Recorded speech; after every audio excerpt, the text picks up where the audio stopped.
rumah juga sudah ditinggiin, plus pihak jasa marga juga sudah mulai inilah turun tangan gitu.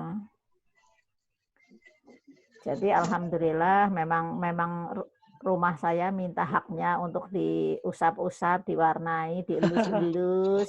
Iya. Nah, Kalau minta riaya haknya. temenan iki. Oh iya, Lebaran Idul Fitri ini lewat, rumahnya wis dicat. Kan kalau di desa dulu diabur, ini wis dicat. Omanya wis dicat, anu lantainya sudah ganti baru. Loh, sampai ganti itu. Ya kan ganti, kan ditinggiin, ya ditinggiin 50 cm. Ya Allah 50. Atapnya malah pendek kan, Bu? Yang penting nggak kejeduk ndase itu. Konsepnya begitu tinggi-tinggi diukur oleh Pak Ahman, tangan Pak Ahman ke atas masih belum nyenggol itu ya sudah berarti lewat bisa. Iya. Tapi ya alhamdulillah ternyata Allah itu ngasih hikmahnya jadi rumah kroso Padang, meskipun sekarang beberesnya buku-buku masih ada, katanya di tetangga masih ada 13 dus besar yang belum pulang ke rumah. Waduh, ya Allah. Ya, Bu, terus perpustakaan ya.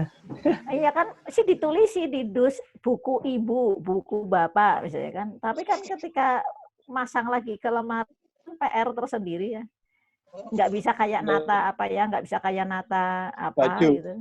Kadang-kadang lihat dibaca dulu, kadang-kadang harus dilap dulu, kayak itu bikin lama. Orang rampung-rampung. Ya. Selamat datang yang baru datang, Mas Afnan, Mbak Riri, Mbak Pipit lagi masak ini di dapur katanya. Sambil masak padahal bisa. Halo, Mas Dodi masih siap-siap. Riri. Halo Tante. Ngapain udah libur ya? Bang Saninya besok ya mulai libur ya? Belum. Oh, belum. Tetap ngantor. Wah, paling rajin ya. Rajin lah. Kalau enggak nanti enggak ada mata pecah harian. Oh. Waduh, ini mengkerdilkan semua ini. Sombong. Sudah ganti. Dipotong. Bukan mengatakan tidak ada rezeki ya, tidak ada mata pencaharian matanya hilang. Matanya hilang. Garuda masih terbang loh. Bukan. Tante. Iya. Mas Jodinya mana nih? Mas Jodinya masih siap-siap. Tadi tak japri barusan. Kita mau ngobrol apa ceritanya hari ini? Kita mau ngobrol. Kapan ngisi gue? Dalam? Kapan jenengan ngisi? Sudah janji ke Mas Ade, tapi kemarin kan saya terus riweuh persiapan pulang dari tempat pengungsian ke rumah gitu kan. Sampai rumah beres-beres dan kayaknya buka grup aja nggak sempet. Ya? Memang tempat benar-benar tempat pengungsian apa ke rumah saudara? Oh, jadi ginilah, temennya bapaknya ada yang punya tanah mungkin hampir 1 hektar, Kampung Gajah, pernah dengar Kampung Gajah? Di Bandung ya? Gajah, di Cihideng. Nah, di sana itu rumah benar-benar tanah kosong, berundak-undak, kayak ke bukit begitu. Jadi Jalan Cihideng itu turun dulu, di situ terus tanahnya naik. Di situ benar-benar nggak ada orang kecuali penjaga kebunnya 1 orang. Oh. Kan bikin ketika tenda-tendahan kayak gitu. Betul, di situ ada rumahnya yang rumahnya itu rumah 2 kamar dengan langsung ke halaman, keluar dari kamar langsung halaman. Pokoknya jadi bukan rumah tinggal sebetulnya. Cuma kalau pas ada kerjaan atau ada apa di situ. Tapi kata Mas Aswar enak pisan sebenarnya buat kontemplasi. Ya iyalah di tengah kayak kebon gitu kan. Di tengah kebon terus pemandangannya. Ya terus ya itu, tapi akibatnya apa, begitu Isya itu udah bunyinya udah segala macam bunyi, jadinya tidak keluar kamar lagi. Kalau keluar kamar ya pasti saling colek-colek minta diantar. Jadi ya berkumpul dengan alam luar biasa selama 3 pekan. Nah, kenapa nggak bergabung ke rumah ibu mertua atau siapapun, karena waktu itu kan kami tidak tahu kami ini karir atau enggak gitu loh. Oh, iya, iya. Iya, maksudnya kalau ada orang mempertanyakan kenapa nggak ke mertua atau apa loh, kami malah diam-diam di ibu mertua tuh enggak kami.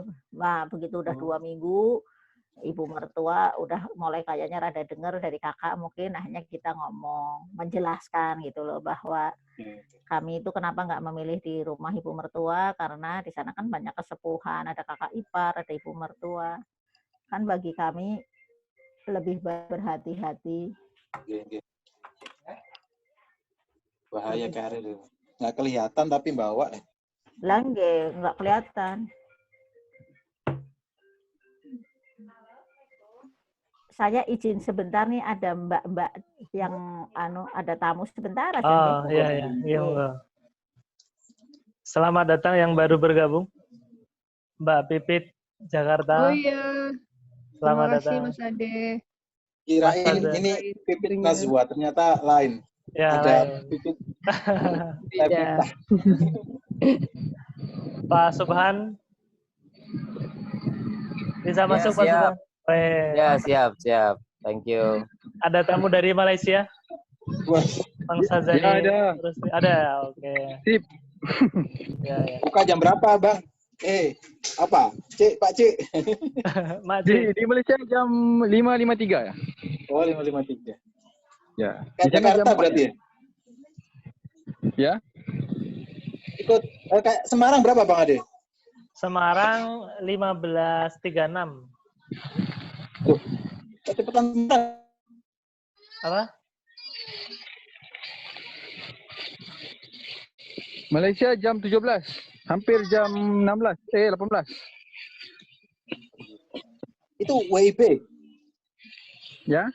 18 WIB. Waktu Indonesia Barat. Waktu Kuala Lumpur. Iya, waktu Kuala Lumpur ya. Iya. Kuala Lumpur sama Wita. Di tengah sama. Ya? Sama tengah. Sama Banjarmasin sama. 1 jam lebih dulu ya? Iya, benar 1 jam. Oh, Banjarmasin jam ada 5 ya? Bentar lagi berarti berbuka. Ya, 30 menit lagi. Sama kayaknya ya. Sama lah berarti. Iya, sama. Oh, Setengah 8, setengah 6. di Malaysia lagi 1 jam setengah lagi. Oh. 1 jam setengah. Oh, lama lagi ya? Ya.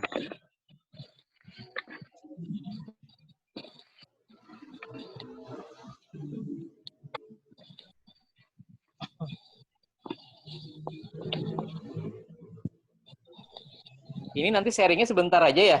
Iya, sebentar aja. Ya, kultum. Lah ya Allah, bicaranya belum datang gimana ya? Mau buka puasa. Maghrib ini. Bisa ya, sharing sebentar bisa ya? Bisa. Ini soalnya kan sebetulnya tadi mau mulai jam 4. Oh. Nah, cuman aku pas ada kuliah. Oh. Jadi digeser dikit. Nah, sebetulnya tadi udah selesai jam 4. Tapi Mas Judinya belum siap malah. Ini lagi persiapan ya, lagi menuju.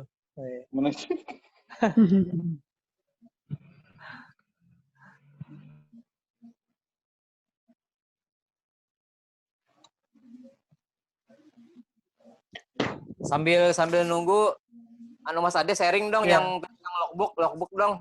Oh, yang logbook. Ya, boleh. Sambil nunggu yang ini ya. Logbook itu akan efektif. Dalam arti efektif itu betul-betul kita menjiwai ya. Ketika nalar kita sudah mulai bisa membedakan dan mengklasifikasikan data. Ini Mas Judi udah datang nih. Nah, nanti kita sambung lagi. Ketika itu sudah bisa nulisnya, cara mainnya, itu insya Allah jadi semakin bergairah kita ngisinya. Nah, 2 materi yang sudah pernah disampaikan Bang Asaro itu sangat menarik untuk didalami, untuk bekal kita mencatat data kronologis, yang dari data kronologis itu kita bisa ambil atau pilah-pilah data klinisnya. Data klinis sudah dipetakan, ada di dualisme itu ya. Nah, tinggal mencocokkan. Kira-kira itu, Pak Subhan. Kita Oke, sip. kembali Thank you. ke studio. Bang Jody sudah bersama kita. Saya izin untuk mute all semua, biar kondusif ya. Oke, Mas Jody, silakan dimulai. Monggo.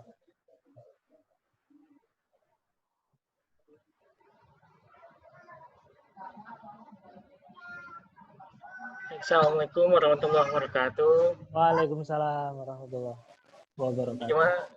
Gimana kabarnya nih sore ini nih? Alhamdulillah, masih berjalan. Luar biasa. Allahu Akbar. Allah.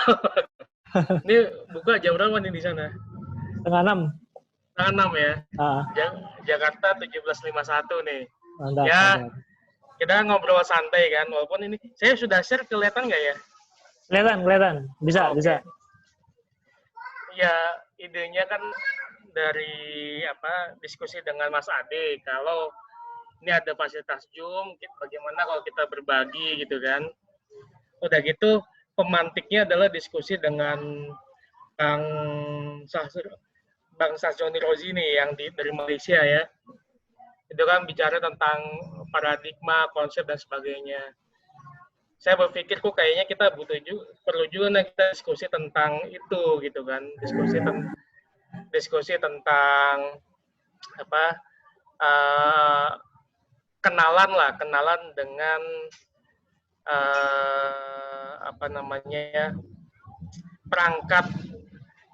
perangkat berpikir pun istilahnya sebenarnya ya istilah yang mungkin enak untuk ditulis sebagai judul ya. Pada prinsipnya bicara tentang mental sebenarnya. Kemarin juga sempat diskusi antara Ustadz Ade dengan Bang Aswar ini kan tentang ini kalau misalkan saya mau ditransendensikan ego dulu atau main dulu kan gitu ya Ustadz Ade ya. Ya. Saya pengen ini juga memberi waktu itu pada saat itu pengen ngobrol juga, kasih komentar juga, merespon juga, cuman nanti aja lah sekalian jadi ide asal sebagai saya jadikan pendahuluan untuk masuk memperkenalkan apa aja sih perangkat berpikir teoritis itu gitu. Nah, bicara ini digambar kan sudah ada pikiran dan perasaan ya. Sebenarnya pikiran dan perasaan itu ya sesuatu yang tidak bisa dipisahkan gitu. Ada dialektika di sana kan gitu. Di mana perasaan itu mempengaruhi pikiran gitu kan. Perasaan itu mempengaruhi pikiran dan pikiran mampu mengkreasi perasaan. Sehingga kalau ditanya mana dulu yang harus ditransendensikan atau diperbaiki atau ditransformasikan ya saya pikir itu keduanya berjalan secara paralel ya gitu. Karena memang pada prinsipnya selalu beriringan gitu. Karena perasaan itu mempengaruhi pikiran kita. Dan pikiran pasti mampu kreasi perasaan. Itu dia mengapa saya pikir kenapa Bang Aswar atau Hawkins berpendapat bahwa level log 400 itu sangat penting gitu ya. Pintu menuju jalan spiritual gitu. Karena memang di sana penggunaan bagaimana kita mengutilize pikiran itu sangat penting gitu.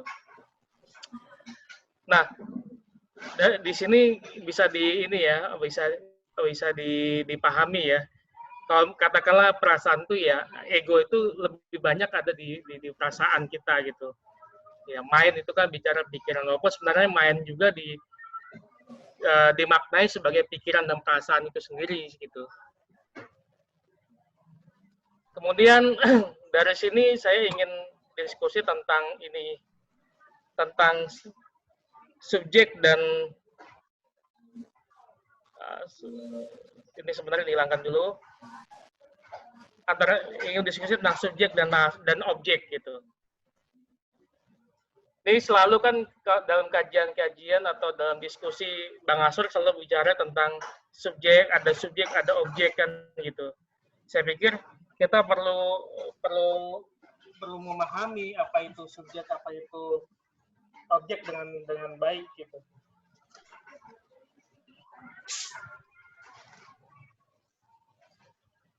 Memahami apa itu subjek atau objek dengan baik. Karena ini kita sambil diskusi ya, ada yang bagaimana menurut Ustadz Ade atau teman-teman sekalian terkait dengan subjek dan objek, Ustadz? Subjek dan objek itu bisa juga sesuatu yang diamati dan yang mengamati. Gampangnya gitu. Dulu saya masih ingat ya, materi tab awal-awal itu,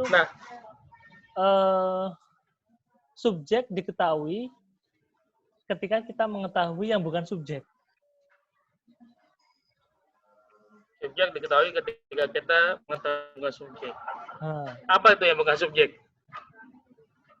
Yang dipikirkan atau yang dikatakan atau yang diamati, ya gitulah kira-kira. Jadi memang subjek itu kan memang yang seseorang yang mengamati, ya, seseorang yang mengamati dalam melakukan suatu aktivitas gitu kan, apapun aktivitasnya. Jadi ketika saya mengamati, ketika kita sedang melakukan webinar ini, artinya saya adalah subjeknya gitu. Dan objek itu sesuatu benda yang dilibatkan dalam aktivitas. Ya, objek itu suatu benda, artinya dalam objek itu ada objektifikasi, itu adalah membendakan gitu. Jadi emang sesuatu yang diamati, tetapi yang diamati itu adalah benda, suatu benda. Ini kita perlu jelas, perlu distinktif juga dalam memaknai subjek dan objek gitu. Kalau subjek itu ya kita yang mengamati, ya, seorang yang mengamati, seorang mengamati dalam sebuah aktivitas. Objek itu yang diamati, sesuatu yang diamati, berarti benda dia. Dan antara subjek dan objek itu ada jarak gitu, dia ada jarak. Makanya kalau misalkan dalam paradigma linier itu kan ada subjek objek kan gitu. Karena dalam paradigma linier ini ya sifatnya mekanistik gitu kan. Ya selalu dilihat itu sesuatu seperti kayak benda gitu loh, kayak robot kan gitu. Tapi bagaimana dengan paradigma non-linier? Apakah di sana ada objek? Ada nggak objek di paradigma non-linier? Nggak ada. Nggak ada gitu, nggak ada objek di sana. Karena yang diamati dalam non-linier itu apa sih? Subjeknya sendiri? Bukan benda, tapi kesadaran kita. Ya, kita sendiri, kesadaran kita yang ada kan? Atau inner world kita kan gitu ya. Nah, namun subjek sudah jelas ya perbedaannya subjek objek ya. Ya, ya. Artinya memang objek itu sesuatu atau benda. Contoh salah kaprah bahayanya kita kalau misalnya kita belum begitu paham tentang subjek objek, kita menganggap bahwa kayak misalkan ya jadi sebuah emik gitu ya, yang dipahami umum bahwa kesannya wanita itu sebagai objek gitu. Ya kan, artinya ketika wanita itu dianggap sebagai objek berarti dia kayak sebagai benda kan gitu. Barang. Sebagai barang yang bisa dipakai dan segala macam lah. Nah, ini bahaya. Tapi kalau misalkan dia adalah seseorang berarti dia bukan objek gitu kan. Dia tidak bisa diobjektifikasi. Dalam subjek itu ada subjek.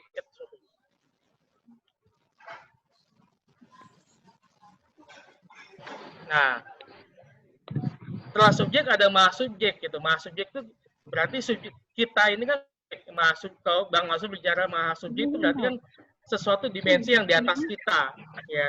Mahasubjek itu sesuatu yang di atas kita. Itu yang disebut dengan mahasubjek. Nah, pemahaman ini mesti penting dipahami. ketika kita dalam penelitian aja, kita mau membuat penelitian, yang diteliti adalah manusia. Bahasa yang sering objeknya siapa, gitu kan? Saya ingin meneliti alumni ATEP, gitu kan? Apakah alumni ATEP itu objek penelitian atau subjek penelitian, kan gitu? Tentu pasti tidak. Tentunya alumni ATEP adalah bukan objek penelitian, tapi subjek yang diteliti, kan gitu.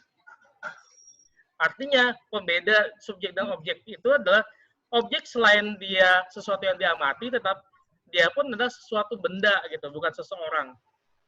Ini penting dipahami. Terutama dalam penelitian-penelitian ya. Banyak yang sering, oh saya objek penelitiannya alumni atau anak SMP sekian gitu. Kok jadi objek penelitian, padahal kan mereka bukan benda kan gitu. Mereka adalah subjek yang diteliti gitu. Nah ini penting dalam berpikir teoritis kayak begitu. Nah kemudian sebetulnya kiblat dalam cara berpikir ilmiah itu ada dua saja gitu, abstrak dan empirik gitu. Dalam abstrak itu sesuatu yang kita menggunakan nalar untuk melihat sesuatu yang abstrak, dan sesuatu yang empirik itu bisa kita amati ya melewat pengamatan kita, dan itu berupa fakta, peristiwa. Ini saya buat kayak ruang waktu. Maksudnya adalah semakin abstrak gitu ya. Dan di sini di sebelah kanannya kan ada teori ya. Semakin teori ya, sebuah teori semakin abstrak dia, maka akan bebas dari akan lepas dari ruang dan waktu gitu. Semakin abstrak gitu sebuah teori, dia akan lepas atau akan bebas dari ruang dan waktu. Tapi semakin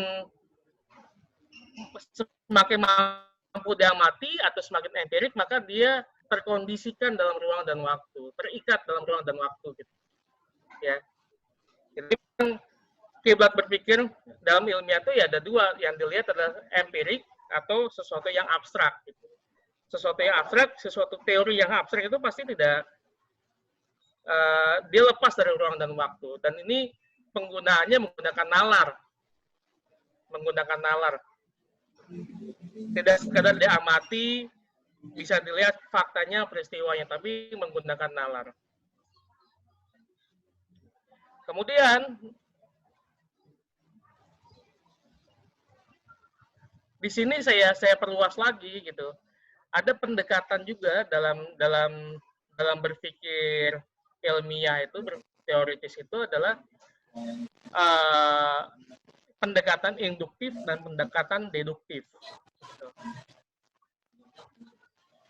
Kalau pendekatan induktif itu larinya dari pertama kita mengamati gitu ya, mengamati peristiwa, melihat fakta gitu, kita mengamati, kemudian yang diamati adalah sesuatu yang empirik itu ya, menggunakan pengamatan kita, kemudian kita membentuk, melakukan, memodifikasi konsep, menata proposisi menjadi sebuah teori. Jadi induktif itu larinya dari sesuatu yang empirik menuju sesuatu yang abstrak. Gitu. Itu pendekatan induktif atau metode induktif. Ini strategi, metode atau strategi ini sering kita gunakan gitu dalam berpikir ilmiah, dalam berpikir teoritis, induktif atau deduktif, gitu ya. Sedangkan kalau strategi metode deduktif, dia bergeraknya dari teori, gitu ya, menelaah teori, dinalar, direnung, dilihat pengalaman-pengalamannya, kemudian mengukur konsep dan menguji proposisi-proposisi atau menguji teori itu gitu. Jadi dari sesuatu yang abstrak menjadi sesuatu yang deduktif gitu. Itu yang strategi deduktif. Nah, strategi deduktif ini biasanya dilakukan pada penelitian kuantitatif, kan gitu ya. Kalau penelitian kualitatif itu menggunakan strategi induktif kan gitu. Karena tidak berpusat pada teori gitu kan kalau kualitatif itu. Tapi apa ya, peristiwa apa, fakta apa yang kita temukan di sana, yang kita amati, kita wawancarai ya. Itu metode induktif. Sehingga kalau misalkan mungkin di aktivitas transferensinya yang dilakukan Gus Aswar gitu, ya itu pastinya adalah menggunakan strategi atau metode induktif. Artinya lari dari pengamatan, ya, dari interview, ketemu fakta-fakta, baru dikaitkan pada konsep-konsep, pada teori-teori atau model-model gitu. Bisa dipahami sampai sini? Jadi kalau mungkin kalau kita melihat judulnya mengenal perangkat berpikir teoritis itu kayaknya ini berat banget gitu. Padahal ya sebenarnya hanya itu aja. Outcome saya sih supaya kita tuh kuat gitu, mampu membangun berpikir konseptual gitu kan. Tetapi dan juga mengetahui bahasa atau istilah-istilah yang kerap digunakan gitu.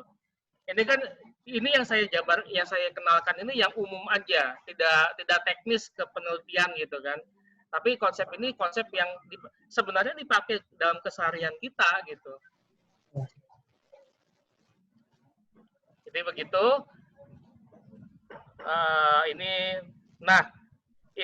Intinya ada di sini sebenarnya. Ya, intinya ada di sini. Cepat kok ya kan 15 menit. Jadi kita masih cukup untuk buka puasa lah. Iya. Jadi perangkat berpikir itu ada di sini intinya. Kan ada di situ ada realitas ya. Realitas itu apa sih realitas? Ini yang pembahasan kita kan bicara sebenarnya tentang realitas kan. Apapun itu bagaimana memanifestasi sebuah realitas gitu. Realitas itu kan sesuatu yang eksis ya. Eksistensi atau sesuatu yang nyata itu kan realitas. Nah, dalam melihat realitas kita butuh perangkat gitu loh, butuh perangkat. Salah satunya yang paling utama adalah worldview. Worldview itu adalah kalau dihubungkan dengan realitas sebenarnya dia adalah fundamental aspek of reality, aspek yang sangat mendasar atau falsafah hidup gitu. Dia bukan vision ya. Kalau kemarin Bang Aswar mengatakan worldview itu adalah vision of reality ya. Tapi saya pikir kurang tepat kalau vision of reality. Kalau view of reality bisa pandangan terhadap realita ya. Tahu kalau vision itu bicara tentang masa depan kan itu kan vision ya. Penglihatan di masa depan gitu. Jadi ya worldview itu ya falsafah hidup itu worldview. Ini penting kenapa? Karena satu worldview itu bisa menghimpun perangkat yang lain gitu. Ya. Itu worldview. Jadi falsafah hidup itu worldview. Makanya kalau misalkan bagi yang muslim gitu ya seyogyanya sebagai kita seorang muslim ya menggunakan worldview yang islami ya atau Islamic worldview gitu atau worldview Islam sehingga falsafah hidup kita jalankan sesuai dengan pandangan Islam gitu kan yang merujuk pada pada Quran dan Sunnah gitu loh. Itu worldview.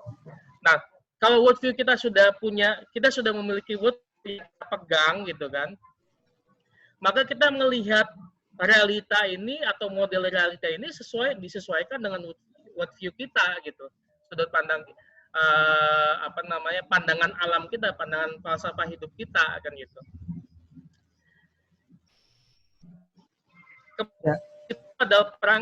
Ada istilah paradigma, kan energi paradigmatik gitu kan, semuanya berpikir paradigmatiknya. Itu apa tuh paradigma itu? Ya paradigma bisa dikatakan juga kumpulan value, kumpulan asumsi, kumpulan belief gitu ya. Atau bila dihubungkan dengan realitas, saya membahasakannya menjadi sebuah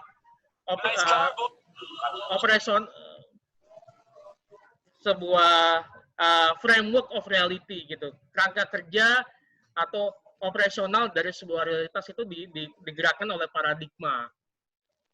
Di mana paradigma itu terdiri dari beberapa teori gitu kan. Paradigma itu terdiri dari beberapa teori. Teori atau model itu sama ya. Teori atau model itu ya bentuknya gitu yang bisa dimodel, tapi isinya adalah teori. Ada contohnya adalah ya paradigmatik non-linear gitu. Di sana pasti ada banyak teori ya, ya pendukung Creativity. yang mendukung berjalannya, beroperasinya paradigma yang non-linear itu. Ada teori kuantum, teori macam-macam di situ, energi psikologi, itu kan sebuah teori-teori kan itu. Ya. Nah, itu teori. Teori atau model ini adalah kumpulan dari proposisi gitu. Proposisi itu adalah apa? Kayak teori itu sistem atau kumpulan proposisi yang saling berkaitan gitu kan.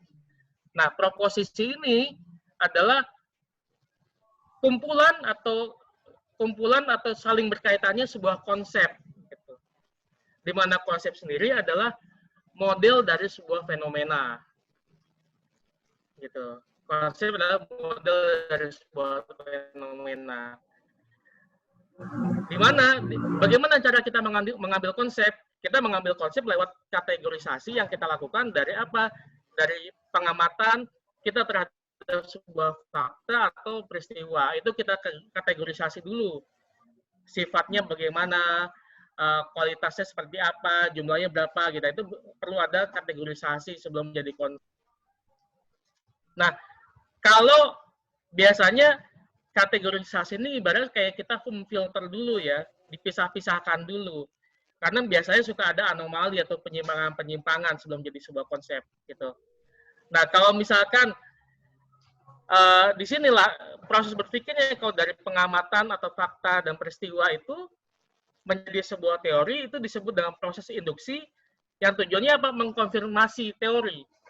Nantinya teorinya terkonfirmasi, oh ya benarnya, teori besar ini benar gitu. Ya kan?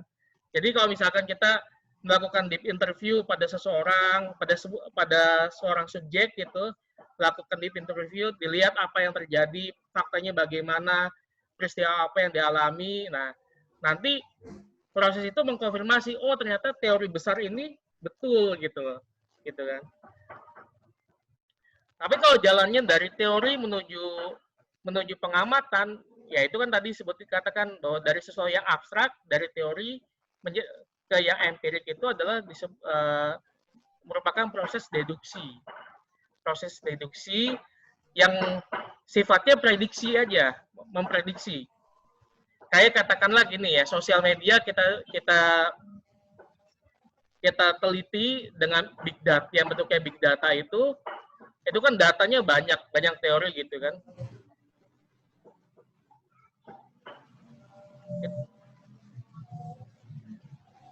Halo. Ya, masuk Mas Dodi. Ya, terputus ya. Ya mungkin itu aja sih. Ya. Masih menyimak. Ya, silakan. Ada komentar teman-teman? Ada diskusi gak? Gitu kan ini ada sekitar 15 menit lagi mungkin ya dari buka puasa. Ya. Jadi, yang realitas ini itu dia sifatnya ini ya, hierarki gitu ya? Realitas itu nggak hierarki ya. Yang dilihat itu, yang diamati oleh worldview itu hierarki. Oh. Ya. Tapi realitas itu ya yang kondisi ini, eksistensi yang ada ini, yang eksistensi ini, yang nyata ini dalam dunia kita lihat kan sesuai dengan sudut pandang kita, gitu kan. Sudut pandang kalau worldview itu adalah berhubungan dengan falsafah hidup, dengan falsafah sesuatu yang aspek yang sangat prinsipal dari sebuah realitas itu adalah ya worldview itu gitu. Pandangan alamnya, kita melihat sesuatu itu berdasarkan worldview kita. Worldview itu macam-macam, ada yang ya tergantung kita mau memilih menggunakan worldview apa gitu ya. Orang yang biasa di barat mungkin dengan apa kajian-kajian barat gitu ya. Makanya kalau di kajiannya Ustadz Ade kan sangat jelas tuh ada worldview Islam dan worldview barat kan gitu ya. Sains barat. Kayak gitu. Kalau kita sains barat. Jadi perangkat berpikir itu seperti ini.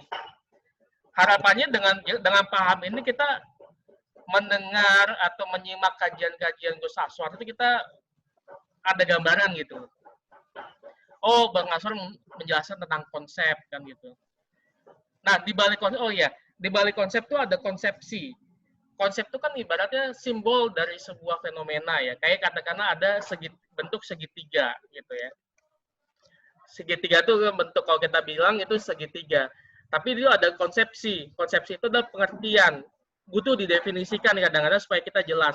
Apa itu segitiga kan gitu.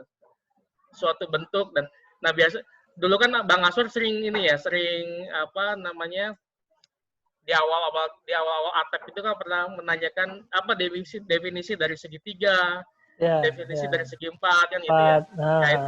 Nah, itu bentuk itu adalah konsepsi untuk memaknai konsep itu gitu, memaknai simbol, muatan dari simbol, muatan makna dari sebuah simbol itu konsepsi, muatan makna dari sebuah simbol.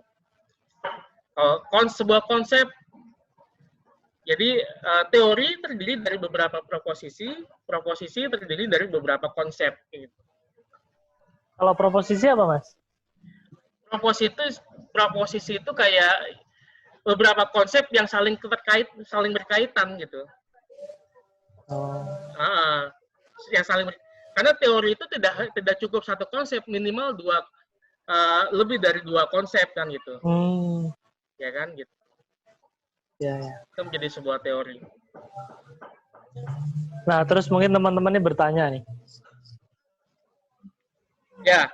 Kira-kira manfaat yang paling nyata mungkin ya dari diskusi kita tentang perangkat berpikir teoritis ini apa? Ya, kayak seperti tujuan awalnya ya, kita sehingga harapannya kita mengenal istilah atau makna di balik konseptual mind itu gitu. Istilah-istilah yang umum digunakan adalah ini. Worldview, paradigma, teori atau model ya, proposisi, konsep, kategorisasi atau klasifikasi gitu. Itu. Jadi kalau kita udah kenal, kita paham maknanya, harapannya ya kita bisa mencapai di log 430 lah, katakanlah seperti itu. Ya. Karena di log situ ya pasti bahasa ini gitu. Iya. Bahasa teori ini. Ya, ada pertanyaan teman-teman? Sesuatu yang ingin harus ada praktek pengamatan biar tahu bagaimana itu konsep preposisi dan lain-lain.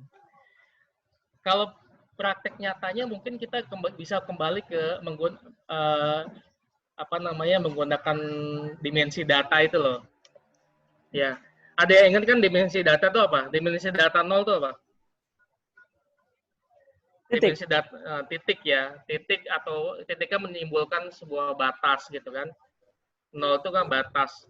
Jadi ketika kita aktif, ketika kita hidup, ketika kita melek, itu kan kita melihat batasan, melihat titik batas atau mulai mengamati kan gitu. On, aktivasi untuk pengamatan tuh on gitu ketika melihat batas. Yeah. Udah gitu ada dimensi 1. Dimensi 1 itu kan bicara tentang panjang, garis ya. Garis yang berhubungan dengan sebenarnya kan itu koneksi gitu. Yang tadi titik batas berkaitan dengan kita mulai mengamati gitu kan. Yang ke 1 ini dimensi 1 data ini adalah bicara tentang garis yang sebenarnya simbol dari apa? Dari mulai mengkoneksikan terhadap apa? Dimensi 2 itu apa? Bidang gitu kan. Bidang atau field gitu. Nah, bidang atau field itu kan Bang Aswar kemarin sudah menjelaskan banyak jenis field. Salah satunya ada energy field, ada intention field ya, ada M field dan sebagainya. Nah, kalau kita itu kan ruang yang kita tidak mampu melihatnya, tapi kita ada di situ dan kita mampu merasakannya gitu. Kalau kita terkoneksi, itu bidang. Dimensi 2, dimensi 3 bicara tentang ruang ya. bicara tentang ruang itu ya space di mana kita berada. Kemudian waktu kita bisa kita amati, bisa kita sadari ketika apa? Ketika kita bergerak. Ada pergerakan itu berarti ada waktu. Nah, kemudian dimensi data yang kelima adalah bicara tentang apa? Intensi gitu ya. Tentang intensi. Kemudian yang keenam itu berbicara tentang consciousness, tentang kesadaran gitu kan. Ketujuh bicara tentang I am present. Kedelapan omnipresent. Kesembilan self realisasi, dan 10 adalah ultimate presence ya. Nah, dimensi data itu kan beroperasinya ketika kita posisinya di atas satu dimensi ya. Artinya kalau kita katakanlah kita berada di dimensi 7, I am present, saya hadir gitu, maka kita menguasai atau kita mengontrol bahwa kesadaran kita ya. Mengontrol kesadaran kita sehingga kita mengontrol apa? Niat kita, intensi kita. Kalau kita sudah mengontrol intensi kita, kita berarti sudah menguasai ruang dan waktu di mana kita berada. Gitu. Itu kan seperti itu. Nah,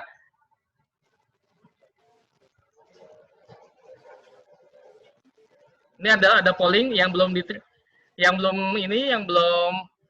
bisa diterima, yang mana aja ini bisa didiskusikan.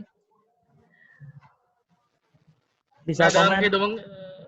Dalam kehidupan sehari-hari ya kita bisa menggunakan dimensi data untuk mengoperasionalkan konsep berpikir ini.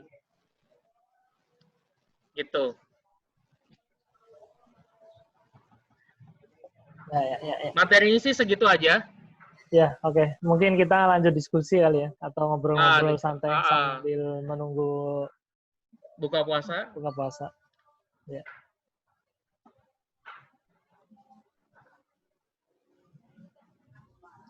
70% dari 7 koresponden menjawab bisa diterima. Nah, yang belum ya? nih, yang belum gimana ditanya? Ya, kita belajar bersama ya, jadi jangan sampai ada gap, aduh malu mau bertanya, atau ini kok materinya kok terlalu melangit dan seterusnya. Nah, itu. Halo. Ya, halo. Ini saya Ami. Oh ya, Bu Ami. Enggak.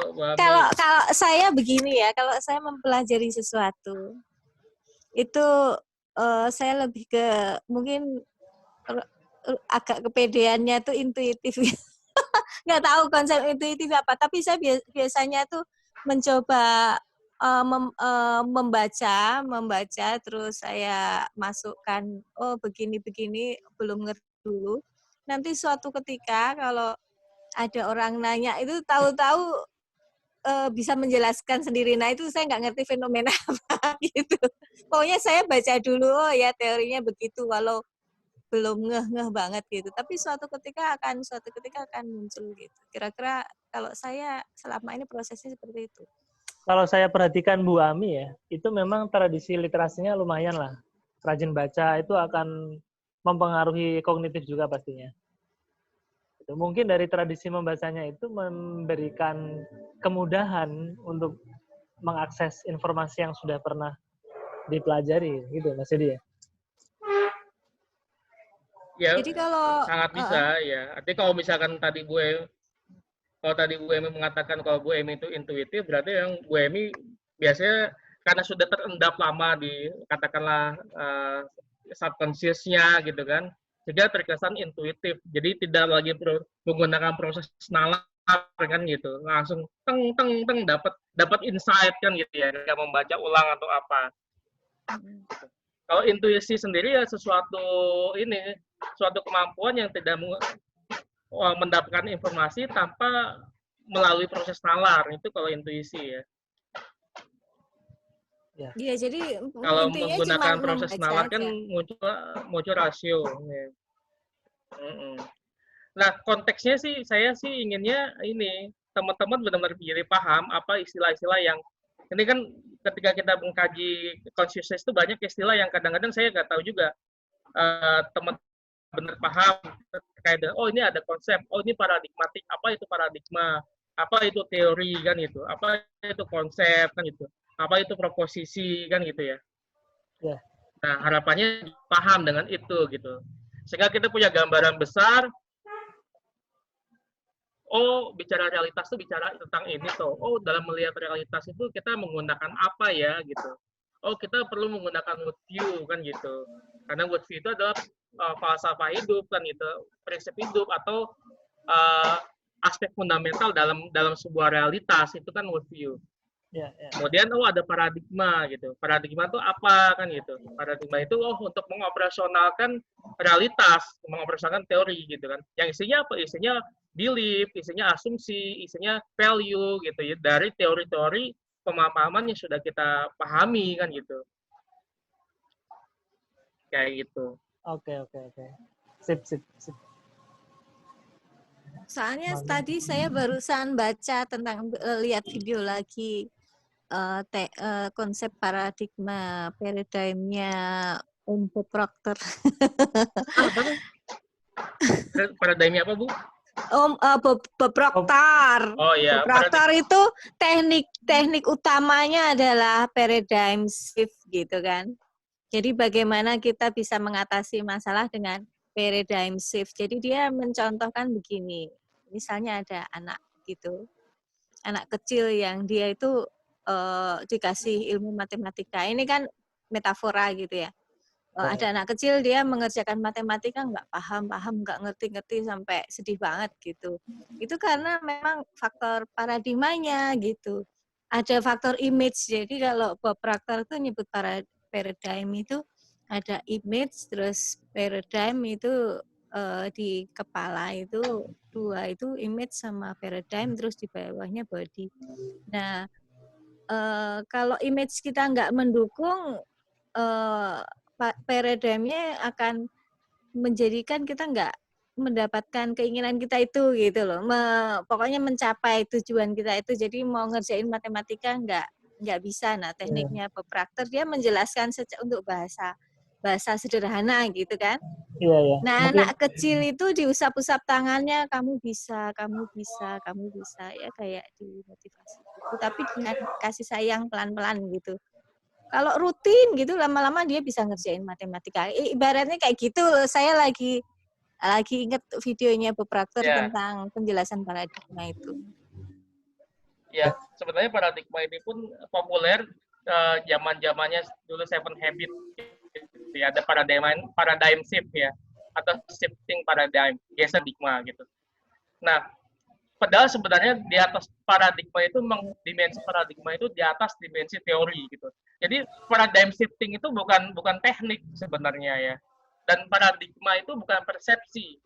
Kita juga banyak juga menyangka bahwa paradigma itu seperti persepsi gitu, seperti hanya sekedar sudut pandang gitu.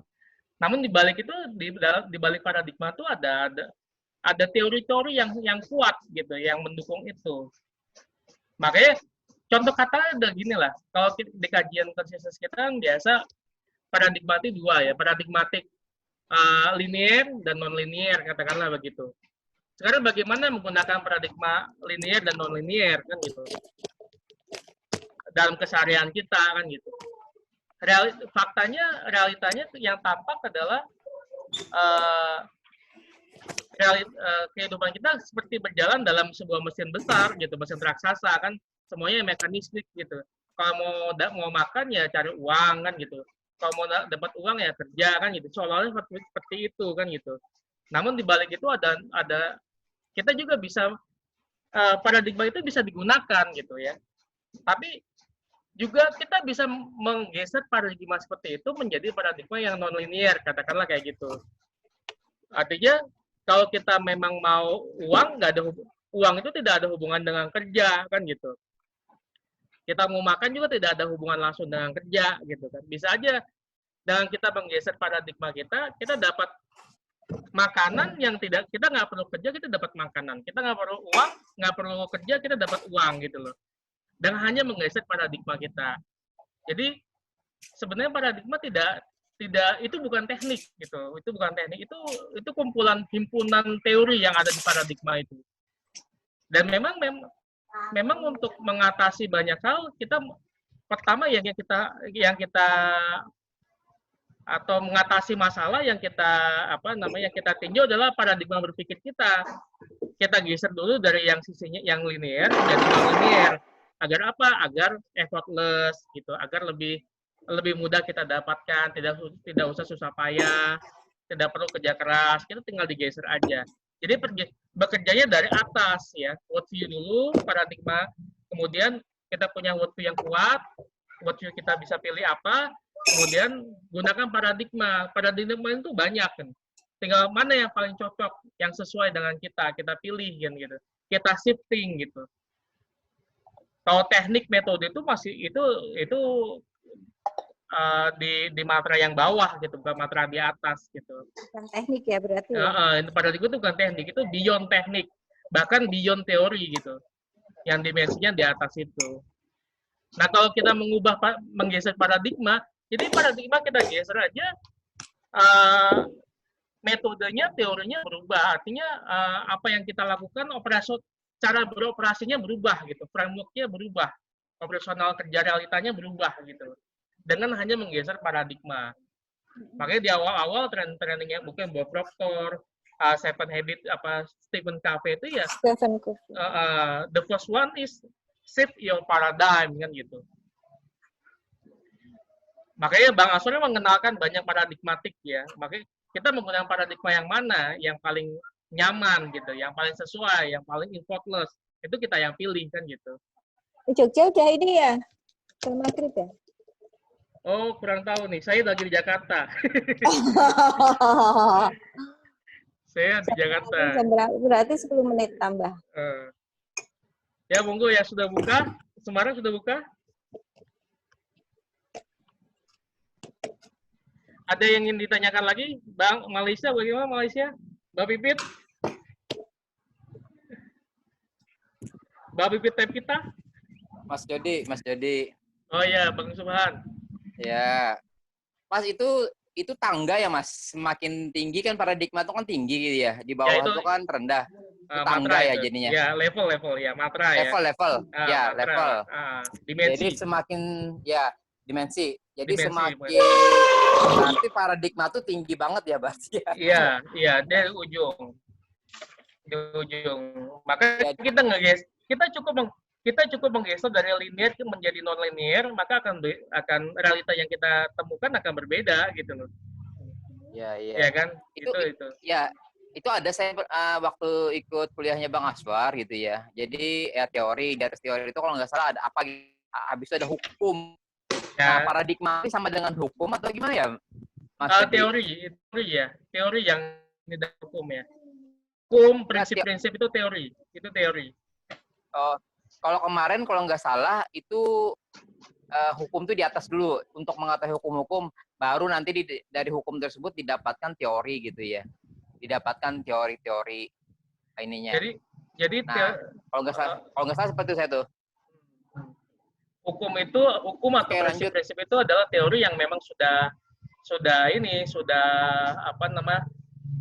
kokoh, sudah kuat, sudah tidak bisa dibantahkan gitu. Itu disebut hukum atau prinsip ya. Dan itu sebenarnya teori gitu loh. Kayak teori gratifikasi, itu kan hukum gitu kan. Karena sudah tidak bisa dibantahkan lagi. Nah, tadi saya bilang di sini semakin ke atas sebuah teori maka ruang dan waktunya tuh tak terbatas, tidak dibatasi ruang dan waktu gitu. Semakin ke bawah, semakin empirik dia dibatasi, melekat pada ruang dan waktu. Tapi semakin ke atas tidak melekat pada ruang dan waktu gitu. Jadi kalau hukum dan prinsip-prinsip itu adalah teori. Ya, walaupun teori sebenarnya ada levelnya, ada teori yang rendah, menengah, tinggi gitu ya. Ini kan berhubungan dengan tingkat abstraksinya. Ya, semakin abstrak dia semakin kuat, semakin mencapai kebenaran kan gitu. Yang sifatnya universal dan juga abadi, tak lekang zaman kan gitu, lekang waktu kan gitu. Ya. Itu teori. Itu ya, berarti kalau dihubungkan dengan yang level di sini, yang hukum tadi posisinya di bawah paradigma ya? Iya, sama dengan teori lah. Teori, model itu hukum atau prinsip. Sama. Ya. Cuman yang hukum atau prinsip itu ya teori yang sangat abstrak yang sudah tidak bisa dibantahkan kan gitu. Sudah kuat banget Sudah gitu kuat, ya. ya sudah kuat. Bahwa dunia ini tidak penuh dengan ketidakpastian itu kan sebuah teori, sebuah hukum kan gitu. Gitu. Contoh-contoh paradigma tuh, sorry, lanjut. Contoh paradigma yang sering kita bahas di kajian-kajian kita kan ya paradigma yang linear, non-linear, gitu ya. Iya. Bagaimana paradigma linear itu, gitu kan? Paradigma linear itu kan dia ada subjek, ada objek, kan gitu ya. Kalau saya lihat di belakang, udah gitu kan, dia sifatnya mekanis, gitu kan? Mekanis Newtonian. Berarti teori-teori Newton memang yang dipakai, kan gitu. Kalau yang non-linear bagaimana? Dia tidak ada subjek, tidak ada objek. Yang ada subjek aja. Dengan apa? Dengan kesadarannya atau dengan inner world-nya, dengan dunia dalamnya, kan gitu. Yang ininya sifatnya gimana? Sifatnya holistik, gitu kan.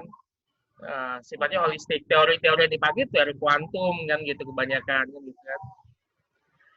Kan gitu. Ya itu penggunaan. Sehingga kalau misalkan dalam realita kita agar bagaimana kita menyikapi sebuah masalah ya, coba aja geser paradigmanya dari yang linear menjadi non linear kan gitu kan. Jadi harapannya ketika kita membahas paradigma kita udah punya gambar, oh paradigma tuh ini gitu kan. Kumpulan teori, kumpulan konsep yang memang sudah kuat gitu. Gitu. Kalau kesadaran sendiri di mana ya tuh? Nah, kesadaran itu kan sebenarnya realitas ya. Iya. Realitas itu kan kesadaran, eksistensi kan itu, yaitu di luar itu. Yang ini nih, yang ini. Nah, yang biru ini realitas atau consciousness ya. Yang biru ini ya, yang segitiga. Iya. Makanya ketika kita ada mau bicara dimensi data, kita I am present gitu ya, dimensi data yang ketujuh. Maka kita menyadari realitas saat ini gitu kan. Maka dan di situ kita menguasai dimensi data yang keenam, apa itu kesadaran, consciousness. Kita sadar penuh kan gitu ketika kita I am present itu. Udah gitu juga menguasai intensi, niat-niat yang ada di benak kita gitu. Di bawah intensi apa? Dimensi keempat waktu kita kuasai gitu kan. Kalau kita I am present itu waktu bisa kita kuasai sehingga kita bisa membuat waktu itu seolah-olah berhenti gitu ketika I am present kan gitu. Bisa aja gitu loh. De facto realita linearnya memang waktu terus berjalan, tetapi dalam realita inner world kita, dunia dalam kita, waktu berhenti kan gitu.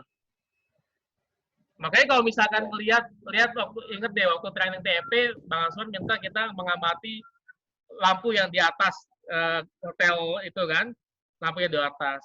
Udah gitu kita amati, udah gitu kita hentikan waktunya. Artinya kan kalau kita menyadari kita I am present, nah kita sadar kita punya niat untuk menghentikan lampu, kita menguasai intensi yang kita inginkan. Kita sadar penuh kan gitu. Kalau kita I am present. Di dimensi yang ketujuh.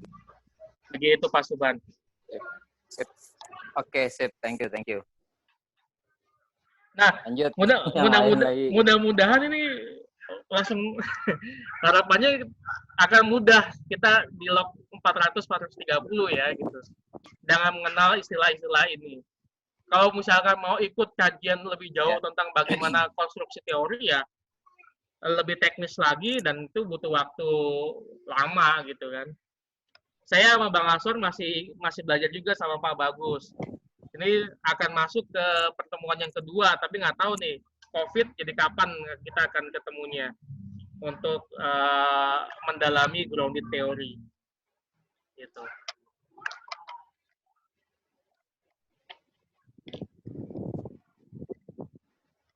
Mbak Pipit, ada yang mau ditanyakan Mbak Pipit? Iya, tadi. Halo, tes. Iya, Mbak. Kedengeran ya? Yes. Oh. Kita belum buka kan di Jakarta? 5 menit lagi. Tadi kan contohnya linear non-linear ya. Selain dua itu ada lagi ya sih paradigma? Ya tergantung kita mau melihat apa ya. Iya, maksudnya yang Pak Jody ketahui gitu. Jadi saya Ya, katakanlah saya jadi ini. Katakan paradigma energi psikologi gitu. Energi psikologi itu bisa kita jadikan wah, ini sebuah paradigma. Ini kita menggunakan teori-teori di energi psikologi dalam melihat realita gitu loh. Justru artinya kita harus paham apa itu teori, apa itu energi gitu. Definisinya bagaimana, apa aja hukum-hukum yang ada di situ apa kan gitu. Oh, jadi kayak kalau pakai bahasa saya ya Pak Jody, nanti tolong dikoreksi. Jadi kalau misalnya saya pakai teori A, pakai teori A atau teori B, kemudian beberapa teori itu menguatkan satu hipotesa atau satu cara pandang saya untuk membedah satu kasus, itu jadinya paradigma. Bisa dibilang paradigma gitu. Enggak. Artinya paradigma itu terdiri dari teori-teori yang memang sudah hukum ya. Iya. Katakan gini. Nah, psikoanalisa, kita menggunakan konsep psikoanalisis itu adalah sebuah paradigma. Oke. Jadi ketika kita menggunakan paradigma psikoanalisis, kita menggunakan teori yang digunakan teorinya Freud gitu. Definisi, metode-metode, teknik-teknik yang digunakan oleh Freud. Artinya kita penuh melihat case, melihat klien kita, melihat sebuah kasus itu, melihat masalah dengan pisau analisis paradigmanya psikoanalisa gitu. Oh, berarti cuma satu. Ya. Jadi satu teori kita gunakan sebagai view-nya itu disebut paradigma. Jadi ya walaupun kan kalau sebagai teorinya berarti dia ada di tangga teori gitu ya. Tapi ketika kita menggunakan itu secara penuh untuk sebutlah kayak tadi membedah satu kasus, itu bisa disebut sebagai paradigma. Karena kita menggunakan seluruh teori psikoanalisis untuk membedah atau menganalisis satu kasus. Iya. Supaya gini, kalau kita tahu ini kita nggak cocokologi gitu, Mbak. Artinya gini, kita menggunakan metode psikoanalisa, tapi praktiknya tekniknya ada teknik energi psikologi pakai tapping, ya nggak nyambung kan gitu ya, ya kan? Iya. Ya harus firm dong gitu loh. Kita harus rapi, harus tertib gitu. Kalau energi psikologi ya gunakan energi psikologi gitu loh. Kayak gitu. Jadi nggak bisa disebut sebagai paradigmanya psikoanalisis kalau di dalamnya psikoanalisisnya dicampur dengan teori lainnya. Iya, jadi betul. Emang kita kiblatnya satu teori full, bisa disebut sebagai paradigma ini gitu. Iya bisa. Paradigma dalam skup paradigma yang kecil ya. Kalau linear non-linear itu skup paradigma yang besar gitu kan. Itu kan besar. Gitu. Jadi paradigmatik itu banyak ya. Artinya kita memandang sesuatu menggunakan asumsi-asumsi atau menggunakan teori-teori yang ada di situ, yang sudah teruji. Satu pisau gitu. Kalau orang-orang Stephen, ya ini ada dulu saya di Stephen ya menggunakan itu juga paradigmanya Stephen. Jadi melihat sesuatu menggunakan kacamata Stephen, menggunakan teori-teori Stephen kan gitu. Bahkan di awal-awal kami didiskusikan, dididik atau di training untuk menggunakan Stephen sebagai world view gitu kan, sudut pandang gitu kan. Jadi ya ketika saya menggunakan Stephen sebagai world view, maka paradigma berpikir saya pasti menggunakan konsep Stephen gitu kan, teori-teori Stephen gitu, kayak gitu. Oke. Jadi kalau di sehari-hari ya Mas, misalnya kan biasa ya kita punya jurus baru nih ya, punya jurus baru, lalu kita ngelihat apa yang kita amati, apa yang kita lihat di keseharian, terus pakai jurus itu bisa disebut atau diistilahkan sebagai paradigma juga nggak? Ya jadi, kalau itu komprehensif ya, Mbak. Kalau itu komprehensif. Iya, maksudnya ini buat apa? Buat memapankan pemahaman saya gitu. Iya bisa, Mbak. Waktu kita punya jurus baru kan biasanya gitu ya, kita langsung analisis pakai jurus baru, bla bla bla, ini begini, ini begini. Kayak gitu itu berarti kan lagi mau